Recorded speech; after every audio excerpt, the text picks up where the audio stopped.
إسماعيل فيلم كمركي أسبيني سيد استابس بدن ومرأة هادية horta ugu horreyn marka sheekada aad diyaariso waxay kaaga baahan tahay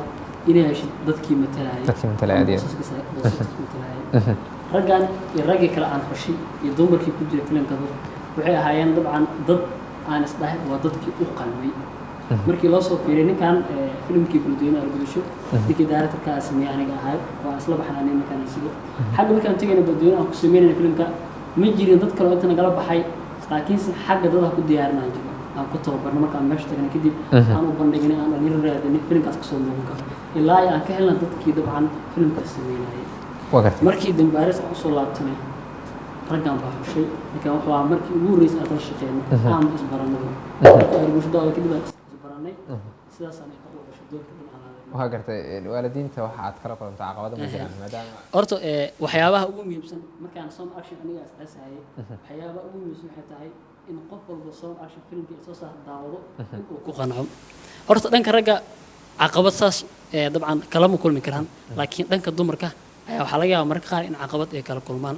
sidaas daraadeed aniga gabadha markii aan filimku dhiibayo ama qaybta ay matalayso waxyaabo waxaa jira dabcan shuruuc shirkadda u degsan oo aan dhahay shuruucdaas ayaa la marayaa sidaas wuxuu soconayaan haddii ku qanacsato ay ku soo biiraysaa aniga ujeedo kale intaan ujeedada u gudbin kor haddii aan shuruucdaas aan soo bandhigo waxay tahay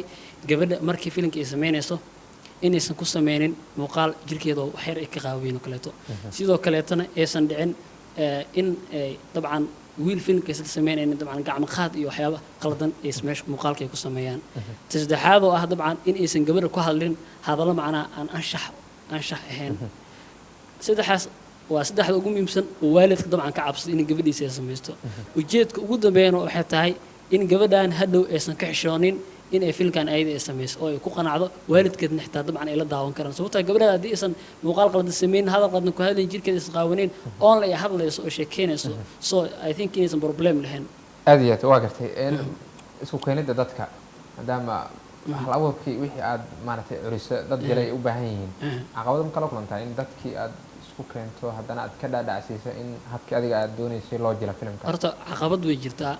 sababtoo ah anaga dhalinyarana haddana is-asaasoynaa oo ma jiraan macnaa awood naga sareyso anaga nagu taageerayso horta marka ugu horeyso waxaan raadiyaa dadka u baahan waxa inay sameeyaan sababtoo qofku marka u baahan waxa inuu sameeyo wuxuu sameynayaa dabcan sidii waxaan uu ku heli lahaa daraaddeed oo wax walba u sameynayaa ugu horreyntaasaan raadiyaa qofka hadduu hamigii leeyahay haddii aad u sheegtid wuu raacayaa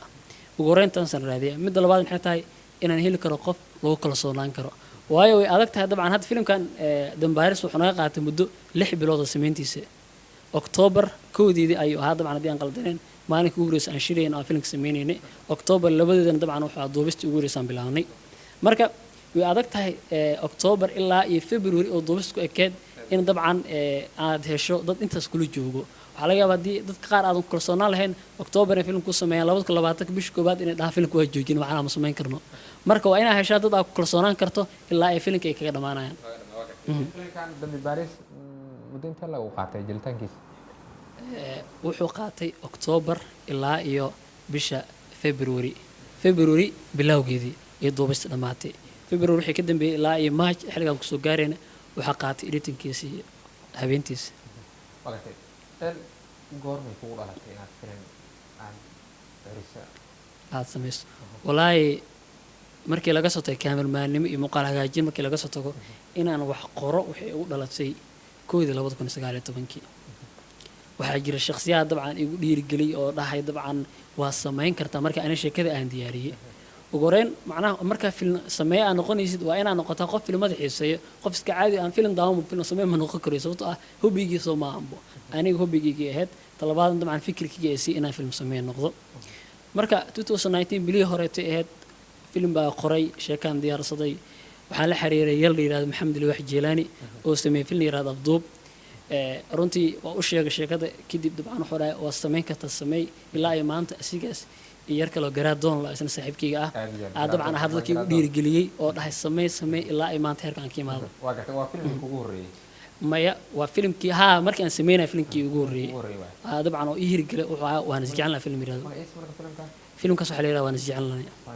filimkii ugu horreeyay oo hirgalo waxa jira short films aan ku soo bilaabay dabcan train ahaan u sameynay